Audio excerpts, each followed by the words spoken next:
Pour ce que l'Esprit veut nous donner ce matin, je vais vous inviter à tourner dans l'Apocalypse au chapitre 3. On va lire du verset 7 au verset 13. Apocalypse, chapitre 3, verset 7 au verset 13.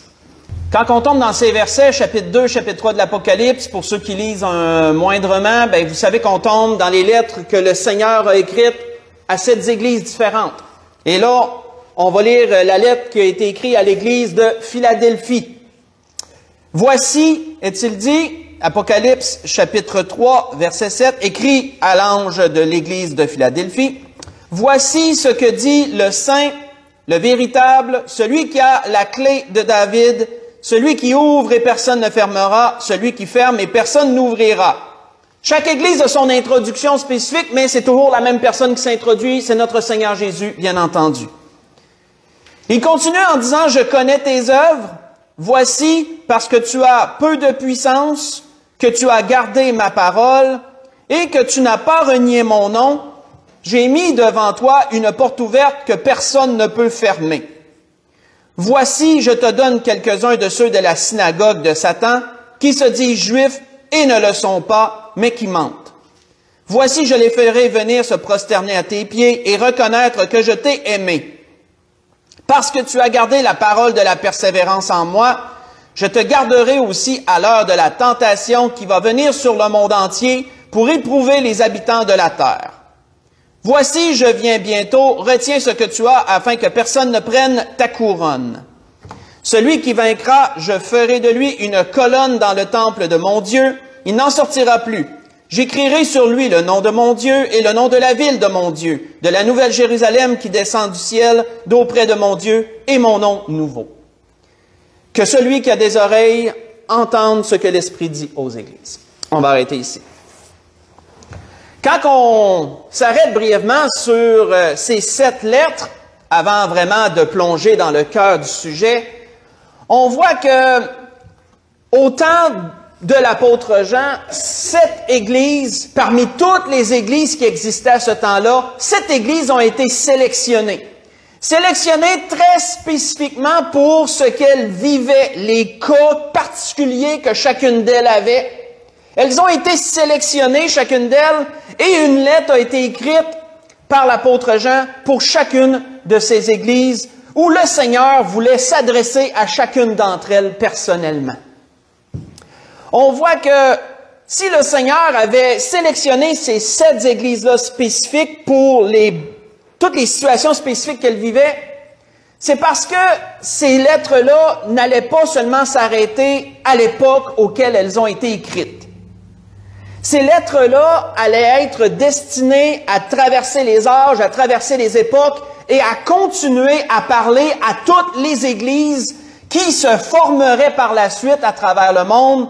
Et toutes ces situations que chacune vivait représenteraient les églises à travers le monde dans ce qu'elles vivraient personnellement. Chacune des églises qui existent dans le monde depuis que cela a été écrit ont pu se représenter à travers l'une de ces lettres ou plusieurs de ces lettres-là.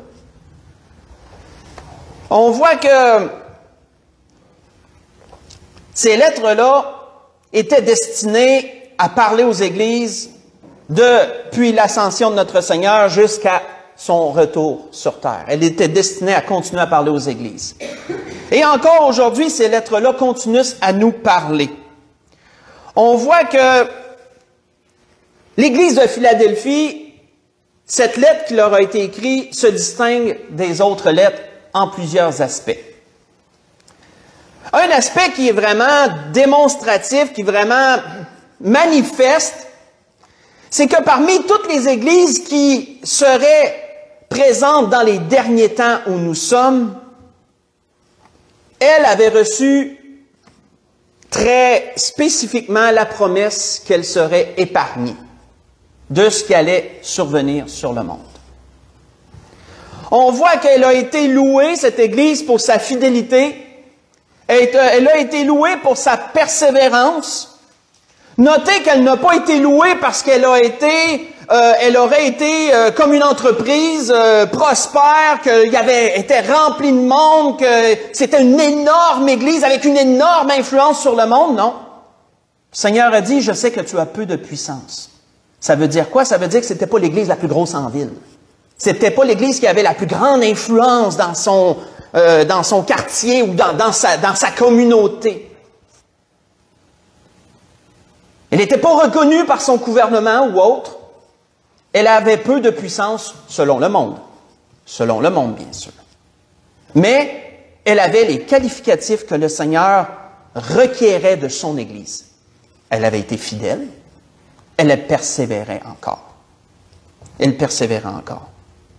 Et on voit que le Seigneur, à travers ce qu'il lui a dit, lui a promis délivrance. Lui a promis délivrance et consolation. Délivrance sur la séduction qui viendrait sur les habitants de la terre. Un temps, frères et sœurs, qui est en train de se mettre en place, qui se manifestera bientôt, un temps d'une tentation si grande que les signes, les miracles, les faux prodiges qui se dérouleraient à ce temps-là seront assez puissants, assez convaincants pour séduire une grande partie des habitants de la terre. C'est ce qui nous est dit dans 2 Thessaloniciens 1, versets 9 à 12.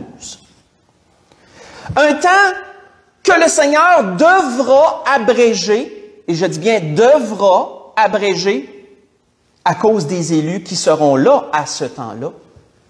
Parce que s'il n'était pas abrégé, personne ne pourrait être sauvé. C'est assez pesant.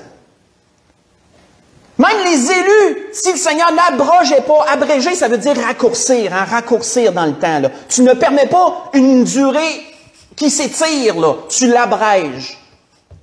Parce que sinon, personne ne serait capable de supporter ça. Même pas les élus. Mais à cause des élus, le Seigneur dit qu'il va abréger ce temps-là. Vous voyez ça dans Matthieu 24, verset 22 d'ailleurs. Un temps qui ultimement va provoquer la colère de Dieu sur les habitants de la terre et va amener ses jugements sur les nations. 1 Thessaloniciens 1, verset 10. Et 1 Thessaloniciens 5, verset 9. En parle aussi. Seigneur disait à cette Église, j'ai mis devant toi une porte ouverte que personne ne peut fermer. Une porte ouverte pour que tu puisses échapper à ces choses. Une porte ouverte pour le ciel, en image, pour échapper à ces choses. Seigneur dit, je vais te préserver de la colère qui s'en vient. Je vais te préserver de l'heure de la tentation, qui va amener la colère éventuellement. Malgré le fait, frères et sœurs, que le Seigneur avait dit à d'autres églises, dans les 7 églises, on peut entrevoir que le Seigneur leur avait dit qu'il reviendrait. On peut entrevoir cela dans certaines lettres des autres églises. Et je dis entrevoir parce que ça n'a pas été dit aussi clairement qu'à l'église de Philadelphie. On voit entre autres que Apocalypse 2, verset 16, on voit qu'il a été dit à cette église-là, à l'église de Pergame, il a été dit « Repens-toi, sinon je viendrai à toi bientôt. » « Repens-toi, sinon je viendrai à toi bientôt, et je les combattrai avec l'épée de ma bouche, parce qu'il parlait des Nicolaïtes. Il parlait d'une certaine mentalité qui s'est infiltrée dans l'Église, la mentalité des Nicolaïtes, qui est obscure. Je ne pourrais pas vous l'expliquer clairement, parce que malgré toutes les recherches, c'est difficile de savoir exactement de quoi qu'on parlait quand on parlait des Nicolaïtes. Il n'y a pas beaucoup d'informations sur ça. On voit qu'il a été dit à une autre église, celle de Thyatire, verset 25, toujours du chapitre 2, « Seulement ce que vous avez, retenez-le jusqu'à ce que je vienne. » On voit que le Seigneur fait encore une mention d'un retour. Il a été dit à l'église de Sardes, verset 3, « Rappelle-toi comment tu as reçu et entendu la parole, garde-la et repens-toi, si tu ne veilles pas, je viendrai comme un voleur. » Donc on voit que le Seigneur fait une certaine mention d'un retour. Mais à l'église de Philadelphie, il lui a été clairement dit, « Je reviens bientôt. » Ça ne peut pas être plus clair que ça. Je reviens bientôt. Bientôt, là. Le mot bientôt a été rajouté.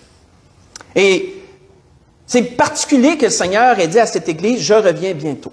Quand on regarde ce mot bientôt, parce que l'Esprit m'a interpellé sur ce mot, bientôt vient du grec tahou, tahou qui veut dire rapidement, promptement, bientôt, aussitôt, à toute vitesse. Donc, autrement dit, quand le Seigneur disait ici, je reviens bientôt, ça veut dire qu'il ne tardera pas. Ça veut dire que ça va se faire assez vite. Ça va être assez vite, ça va être rapide. Il n'y aura pas de délai, en d'autres mots. On voit que cette promesse qu'il a faite spécifiquement à l'Église de Philadelphie, le Seigneur l'a réitéré dans le dernier chapitre de ce livre. Faites juste écouter. On voit que le Seigneur dit à 3 endroits dans le dernier chapitre du livre de l'Apocalypse. Le Seigneur leur disait, le Seigneur a dit à tous ceux qui liraient, « Voici, je viens bientôt. Heureux celui qui garde les paroles de la prophétie de ce livre. » Voici, je viens bientôt. Heureux celui qui garde la prophétie de ce livre. Il disait plus loin, il a dit encore plus loin, « Voici, je viens bientôt.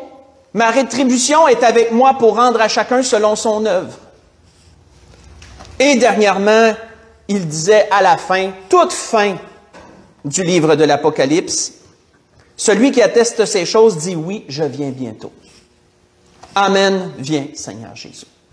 J'ai lu dans l'Apocalypse chapitre 22, j'ai lu le verset 7, le verset 12 et le verset 20. Et toujours le même mot employé. Toujours tahou, toujours le même mot employé pour dire que ça serait vite, ça serait rapide. Le Seigneur dit, je m'en viens bientôt, c'est que je m'en viens rapidement.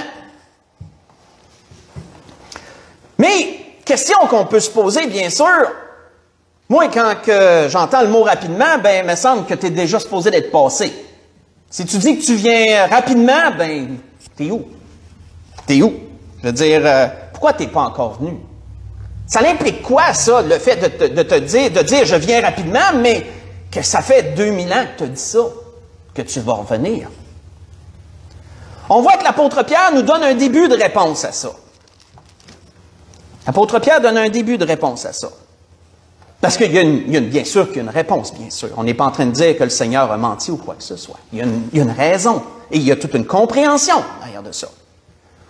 Faites juste écouter, qu'est-ce que l'apôtre Pierre, lui, disait premièrement sur cela? L'apôtre Pierre avait dit sur cela, excusez, je vais l'avoir, « Sachez que dans les derniers temps, il viendra des moqueurs avec leur raillerie, et marchant selon leur propre convoitise, ils disent, où est la promesse de son avènement? » Ce que je viens de vous dire. Hein? S'il dit qu'il vient rapidement, où c'est qu'il est? Où est la promesse de son avènement? Car depuis que les pères sont morts, tout demeure comme dès le commencement de la création. Pierre donne un début de réponse. Il dit, le Seigneur ne tarde pas dans l'accomplissement de sa promesse. Pourquoi l'apôtre Pierre dit, le Seigneur ne tarde pas? C'est parce que le Seigneur a dit qu'il revenait rapidement. Donc, l'apôtre Pierre répond un peu au questionnement. Il dit, il ne tarde pas dans l'accomplissement de sa promesse. Comme quelques-uns le croient, mais il use de patience envers vous, afin, ne voulant pas qu'aucun périsse, mais voulant que tous arrivent à la repentance. Ça, c'est un début de réponse. Si le Seigneur dit qu'il revient bientôt et pas venu, ben sachez qu'il est patient, il veut que tout le monde soit sauvé. Hein, le Seigneur veut que tous puissent avoir la chance de l'accepter comme Sauveur et Seigneur et d'être épargnés de la tentation qui s'en vient sur les habitants de la terre. Mais la réponse à cette première question, elle est où? On va aller ensemble dans 1 Thessaloniciens chapitre 4. C'est là qu'elle se trouve, la réponse à cette question. Si le Seigneur a dit qu'il revient bientôt, qu'est-ce qui fait qu'il n'est pas revenu encore? 1 Thessaloniciens chapitre 4. La réponse, elle est là.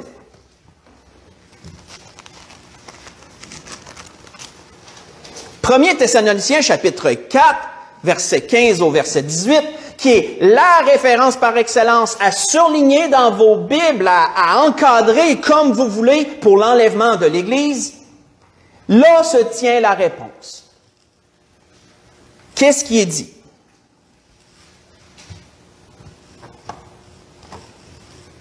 Il est dit, voici en effet, disait Paul, ce que nous vous déclarons d'après la parole du Seigneur. Nous les vivants, restés pour l'avènement du Seigneur. Nous ne devancerons pas ceux qui dorment. Car le Seigneur lui-même À un signal donné, à la voix d'un archange, au son de la trompette de Dieu, descendra du ciel, et les morts en Christ ressusciteront premièrement. Ensuite, nous les vivants qui serons restés, nous serons tous ensemble enlevés avec eux sur des nuées à la rencontre du Seigneur dans les airs. Et ainsi, nous serons toujours avec le Seigneur. Consolez-vous donc les uns les autres par ces paroles. Arrêtons-nous, qu'est-ce que l'apôtre Paul avait dit au verset 16 ici qu'on a passé par-dessus. Le Seigneur lui-même a un signal donné. Ça, c'est important parce que c'est la réponse à notre question. A un signal donné. Quand on regarde ce mot, j'ai pas pris la peine de dire la racine du mot grec, mais j'ai pris la peine de prendre un peu sa description. Quand on parle d'un signal, on parle de quoi? On parle d'un ordre qui est donné. Et les exemples qui m'étaient donnés dans la description, c'était comme semblable à un cavalier qui va crier après son cheval pour lui dire de galoper. Tu sais, envoie, tu sais, un ordre qui est donné pour avancer, là. C'était semblable à un capitaine de navire qui va donner des ordres à ses matelots. Hissez les voiles, faites ci, faites ça. C'était semblable à un général qui donnait des ordres à ses soldats. Allez au front, faites ci, ou faites des tranchées, ou je sais pas trop. Le signal est un ordre qui est donné par quelqu'un en autorité. Qui va donner le signal? À qui va le donner? Le Père va donner le signal à son Fils. Le Père va donner le signal à son Fils par l'intermédiaire d'un ange qui va dire « Vas-y, c'est le temps, c'est là. » Et à ce signal donné, à la voix d'un archange, au son de la trompette de Dieu, qui sont une même chose, là. C'est une même chose, dit sous 3 angles différents. Le Seigneur viendra. Donc, quand le Seigneur dit « Je viens bientôt », comprenons que c'est à partir du temps que le signal est donné. À partir du temps que le signal est donné, là, le Seigneur, il va être rapide. Il va être rapide. Il ne tardera pas. Il niaisera pas avec la POC, comme on dit en québécois. Ça va être tout de suite. Il va tout de suite venir chercher son Église. Donc, comprenons premièrement cela. Si quelqu'un dit, fait combien de temps que tu nous dis que ton Seigneur va revenir et il n'est pas encore venu, qu'est-ce que tu dis à ça? Ah, il n'a pas reçu le signal encore. Lorsque Dieu va lui dire que c'est le temps, ça va se faire très rapidement. Et souvenez-vous, dans un précédent message, quand j'ai parlé de l'enlèvement du mot harpazo, ça veut dire lorsque le Seigneur va rappeler son Église, on n'aura pas le temps d'aller dire bonjour, d'aller dire bonne nuit, on n'aura pas le temps d'aller dire je vais aller parler à mon voisin, tu vas être arraché. Harpazo, c'est pris de façon brusque, là. Tu vas être arraché à ce monde. Donc, premièrement, le Seigneur avait dit cela à cette Église fidèle, à cette Église qui persévérait. Je reviens bientôt. Lorsque le signal sera donné, le Seigneur sera prompt à agir. Sera prompt à agir. Mais en attendant, si Dieu ne donne pas encore le signal, bien, référez-vous à Pierre. Qu'est-ce qu'on vient de citer? Dieu veut que tous entendent la parole, que tous aient la chance de se repentir. Les réponses sont données. Peut-être certains se disent, mais quand est-ce que ça va être ce signal-là? Là, attendons-nous à une réponse. La réponse que Jésus avait donnée à ses disciples. Quand ses disciples, avant que Jésus retourne auprès du Père, lui ont demandé, quand est-ce que les choses vont se rétablir? Hein? Quand est-ce que tout ce que tu nous as parlé à propos d'Israël et tout va s'établir? Qu'est-ce que Jésus leur avait répondu? Ce n'est pas à vous de connaître les temps ou le moment que le Père a fixé de sa propre autorité. Ça veut dire, mêle-toi pas de ça. Hein? Quand est-ce que le signal va être donné? Ça ne nous regarde pas. Ça regarde Dieu. Il est dit dans le Deutéronome 29, verset 29, les choses cachées appartiennent à Dieu, les choses révélées nous appartiennent. Si Dieu veut nous le révéler, nous le révélera, mais présentement c'est caché, personne ne le sait, c'est lui, c'est son autorité, il décide, il a le droit. Fait comme il veut.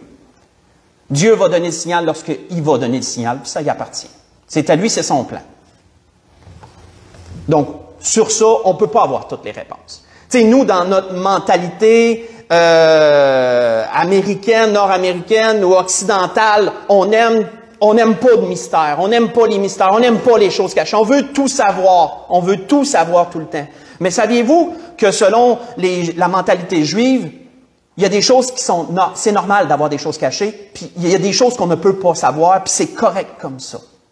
On doit adapter notre mentalité à Dieu. Dieu ne nous dévoilera pas absolument tous les mystères. Il y a des choses que Dieu va tenir cachées puis qu'on va savoir seulement lorsqu'on va être auprès de lui, on pourrait y demander à ce moment-là. Mais sinon, parce que d'ailleurs, la parole nous dit qu'un jour, on va connaître comme on a été connu. Ça veut dire qu'on va pas mal comprendre tout. Mais présentement, il ne nous a pas donné de tout comprendre, puis c'est correct comme ça. Il faut savoir l'accepter. Donc, premièrement, le Seigneur avait dit ça à cette Église, « Je viens bientôt ». Mais il lui avait dit une autre chose, très importante, « Retiens ce que tu as ». Retiens ce que tu as. Arrêtons-nous aussi sur cette deuxième chose. Retiens ce que tu as. Le Seigneur, ça, il avait dit ça seulement à 2 églises. Contrairement à l'autre qui avait laissé entrevoir à 3 églises, puis dit clairement à l'église de Philadelphie. Cette deuxième chose, il l'a dit seulement à 2 églises.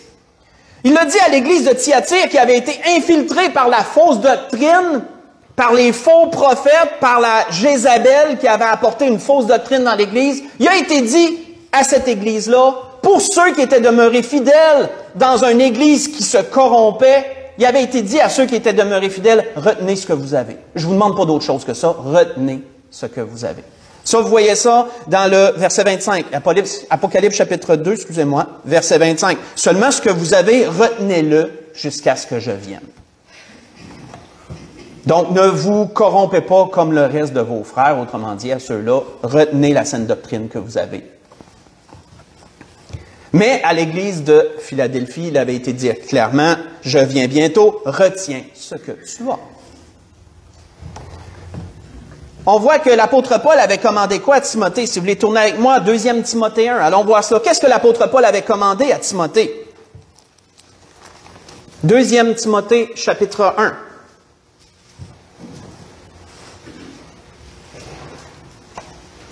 Si on lit le verset 13, 2 Timothée, chapitre 1, verset 13.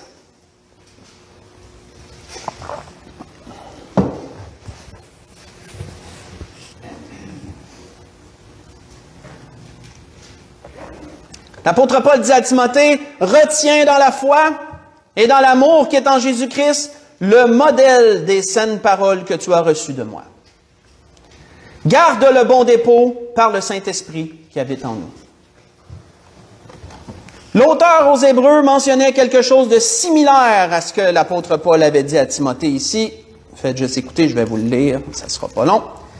L'auteur aux Hébreux avait dit, « C'est pourquoi nous devons d'autant plus nous attacher aux choses que nous avons entendues, de peur que nous ne soyons emportés loin d'elles. » Hébreux chapitre 2, verset 1. Comprenons, frères et sœurs, que le Seigneur commandait cela à ses serviteurs parce que, souvenons-nous, l'Église de Philadelphie, il a été clairement démontré qu'elle serait l'Église des derniers temps, entre autres. Entre autres choses, elle fait partie de l'Église des derniers temps.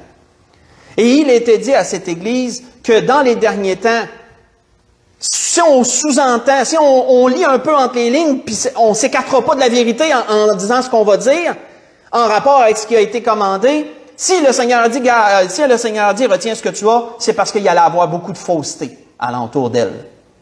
Puis il lui était commandé, retiens ce que tu as. Sinon, le Seigneur, si tout aurait été conforme à la saine doctrine, ben ça sert à rien de dire à quelqu'un, retiens ce que tu as, tout est correct.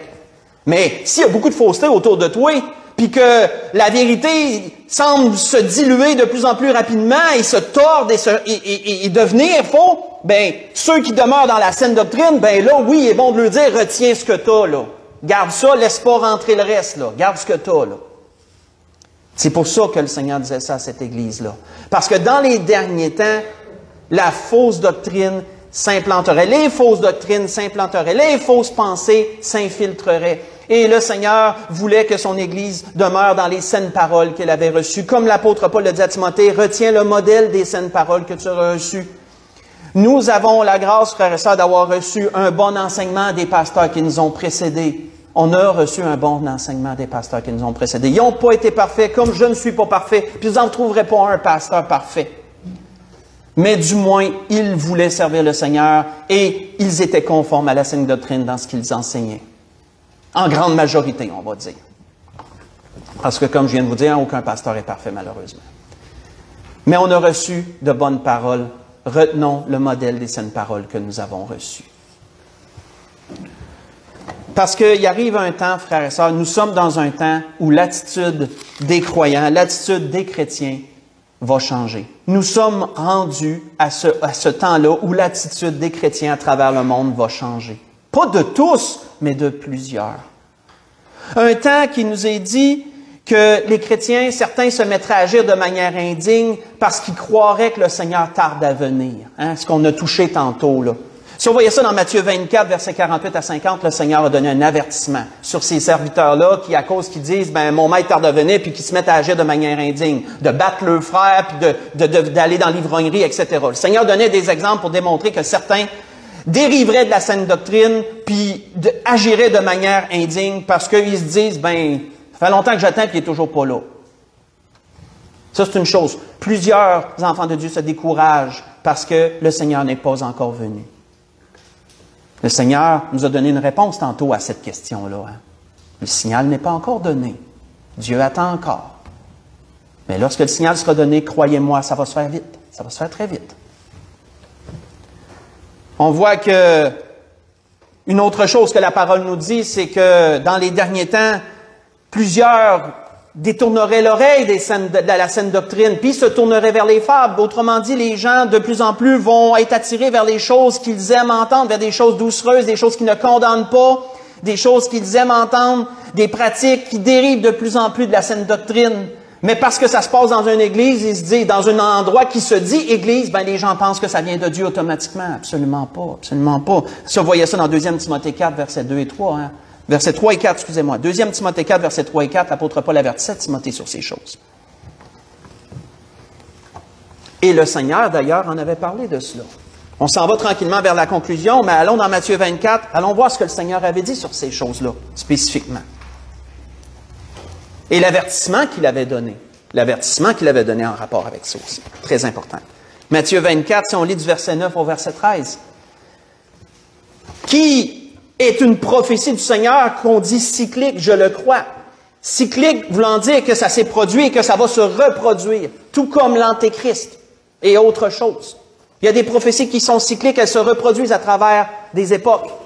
Ça en est une encore, ces paroles du Seigneur n'en sont une encore. Où le Seigneur disait que dans les derniers temps, alors on vous livrera au tourment, on vous fera mourir, vous serez haïs de toutes les nations à cause de mon nom. Alors aussi plusieurs succomberont. Ils se trahiront, se haïront les uns les autres. Plusieurs faux prophètes s'élèveront, séduiront beaucoup de gens. Et parce que l'iniquité se sera accrue, l'amour du plus grand nombre se refroidira. Malheureusement, on a inclus des chrétiens là-dedans. Là. L'amour du plus grand nombre se refroidira. Mais celui qui persévérera jusqu'à la fin sera sauvé. On va arrêter ici. De quoi qu'on parle ici? Celui qui persévérera jusqu'à la fin sera sauvé. Quand on regarde le mot sauvé ici, ne le confondons pas avec le salut par grâce. Ne pensons pas qu'on va être sauvé par la grâce de Dieu en Jésus-Christ seulement si on persévère jusqu'à la fin. Non. Quand tu acceptes le Seigneur, tu es sauvé. Quand tu acceptes le Seigneur, tu es sauvé, puis ton salut, tu l'as. Mais après ça, il faut que tu retiennes ce que tu as reçu après ça. Quand le Seigneur parlait d'être sauvé ici, le mot est sozo, le mot veut dire garder sain et sauf, délivré d'un danger. Sauvé. Qu'est-ce qui s'en vient? C'est un danger. Qu'est-ce qui s'en vient? On doit être gardé sain et sauf de ça. C'est ça que le Seigneur parlait ici. Celui qui va persévérer jusqu'à la fin sera délivré. Enlèvement d'église, parenthèse. Qu'est-ce que le Seigneur disait à l'église de Philadelphie? Parce que tu es fidèle, parce que tu as persévéré, je mets une porte ouverte devant toi, je viens bientôt, retiens ce que tu as. Je vais venir, je vais t'éviter de devoir vivre la tentation qui survient sur les habitants de la terre. C'est ça que le Seigneur parlait ici. Le Seigneur disait, retiens ce que tu as afin que nul ne prenne ta couronne. Oh, on va encore plus loin, frère et sœur. Le Seigneur allait encore plus loin parce qu'il disait, retiens ce que tu as parce que ton héritage en dépend. En d'autres mots. Il y en a qui pensent que, parce que le Seigneur parle d'une couronne, il parle simplement d'une chose. Autrement dit, je ne perdrai pas tout, je vais juste perdre ça. C'est pas si pire. La couronne symbolise son héritage, frères et sœurs. On voit que l'apôtre Paul l'avait dit à un autre endroit, ça. Il avait dit aux Colossiens qu'aucun homme, sous une apparence d'humilité et par un culte des anges, ne vous ravisse à son gré le prix de la course. Ne vous ravisse à son gré le prix de la course, tandis qu'il tandis qu'il s'abandonne à ses visions et qu'il est enflé d'un vain orgueil par ses pensées charnelles. Voyez ça dans Colossiens 2, verset 18. Quand on te ravit quelque chose, frères et sœurs, c'est qu'on te le vole. On te le vole. Mais quand on te le ravit, là, c'est pas comme quelqu'un qui va dans la nuit, tu dors, puis qui te prend quelque chose, tu t'en rends compte le lendemain. Quand on te le ravit, c'est qu'on te l'arrache des mains. Pensez à une madame qui est dans la rue, là, puis un voleur qui arrive, il arrache sa sacoche, il la bouscule, puis il part avec. Il a ravi sa sacoche. Si on veut voir. Tu sais, quand tu ravis quelque chose, c'est pas doucement, puis c'est pas dans le secret. Quand tu ravis quelque chose, tu y arraches, puis tu t'en vas avec. Que quelqu'un vous ravisse le prix de la course, ça veut dire que ceux qui amènent des fausses doctrines, s'ils réussissent à séduire des chrétiens, qui les amènent dans ça, ils leur ont ravi le prix de la course. C'est quoi le prix de la course? C'est ton héritage. C'est ça le prix de la course. Pourquoi tu cours? Hein, le prix qui t'attend à la fin à cause de ta course.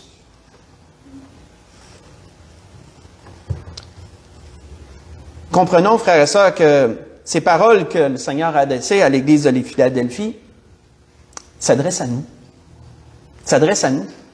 Nous sommes la génération, nous sommes l'Église. Et je ne dis pas nous en parlant seulement de nous ici présents aujourd'hui. Je généralise bien sûr, là. Nous en parlant de tous les chrétiens qui sont encore fidèles et qui persévèrent dans la saine doctrine, nous sommes à ce temps-là. Nous sommes dans les derniers temps. Nous sommes ceux à qui le Seigneur dit « Je viens bientôt ». Nous sommes ceux à qui le Seigneur dit « Retiens ce que tu as ». Parce qu'il y a des choses qui s'en viennent. J'arrête pas de le dire. Il y a des choses qui s'en viennent. Et là, j'ouvre une parenthèse. J'ouvre une parenthèse. Vous savez, pour ceux qui regardent les spectacles avant des Grammy ou avant des gros événements, il y a toujours une grande cérémonie. Puis à travers ces spectacles-là, ils nous disent souvent, quand tu les regardes puis que tu décodes, ils disent souvent des choses qu'ils vont faire. Quand on regarde, mettons, la période COVID qu'on a passée, avant cela, il y avait eu de grands spectacles où on voyait un genre de virus, puis on voyait des gardes malades danser, puis aller vers des lits, puis les gens comprenaient pas trop. C'est quoi ça, ce genre de pièce de théâtre bâtard-là? Mais après vient l'épisode COVID après. Puis il y a des spectacles comme ça dans plein qui ont des thématiques sataniques, diaboliques, mais qui dévoilent les choses qui viennent quand on prend le temps de les regarder. Ben, je me souviens pas à quel événement, mais il y en a eu un dernièrement, et laissez-moi vous le décrire. C'est une église au milieu du stage, là. C'est un stage, excusez-moi, au milieu de la scène. C'est une église, une petite église blanche avec une croix, fait qu'on sait que c'est une église. Puis que alentour de l'église, il y a des chars d'assaut qui tournent avec des soldats qui tournent alentour d'elle. Puis ça, c'est le spectacle, puis il y a de la danse à travers ça, puis il y a quelqu'un qui sort de l'église, puis je ne sais pas tout écouter. Mais ça vous évoque quoi, ça? Moi, je ne sais pas, moi, ça m'évoquait ce que le Seigneur a dit dans Matthieu 24. Moi, ça m'évoquait ça. Une église qui est entourée de chars d'armée, puis tout. Ça veut-tu dire que les chrétiens vont vivre un mauvais quart d'heure? Je ne sais pas. Mais du moins, quand il y a ce genre de spectacle-là, il annonce des choses qui s'en viennent, ça l'augure pas bien. Je sais pas.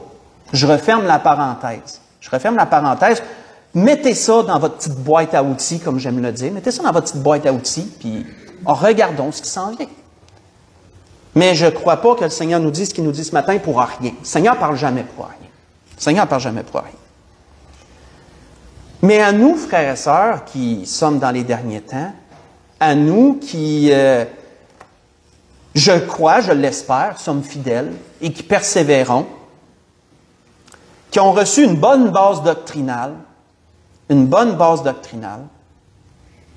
retenons ce que nous avons, frères et sœurs. Retenons le modèle de saine doctrine qu'on a reçu.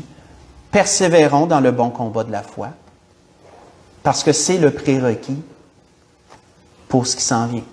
Le Seigneur a promis qu'il reviendrait bientôt. Et nous savons que ce bientôt, ce que ça veut dire maintenant. Si on ne le savait pas déjà, on le sait maintenant. Dieu donnera son signal en son temps. On lui laisse ça à lui.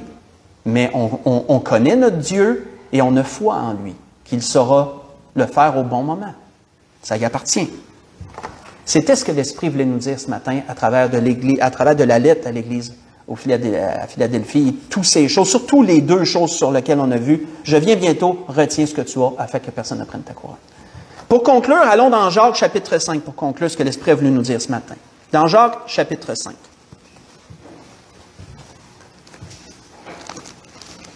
Jacques chapitre 5. Jacques chapitre 5, si on lit du verset 7, le verset 7 et le verset 8, en fin de compte. Où Jacques dit, « Soyez donc patients, frères, jusqu'à l'avènement du Seigneur. » C'est le mot d'ordre. Patient vient du mot « makroutumeo », qui veut dire être persévérant d'esprit, ne pas perdre courage. Et ça se dit, ça sous-entend, ça se dit de celui qui persévère patiemment, bravement, en endurant malheur et trouble. Donc, quand le Seigneur dit « Soyez patients jusqu'à l'avènement du Seigneur », ça veut dire que ça ne sera pas facile. Quand on te demande d'être patient, normalement, c'est plate, puis c'est dur un peu. Puis il faut pas que tu t'emportes, puis il faut pas que tu perdes tes moyens. C'est pour ça qu'on te dit d'être patient, normalement. Soyez patients, frères, jusqu'à l'avènement du Seigneur.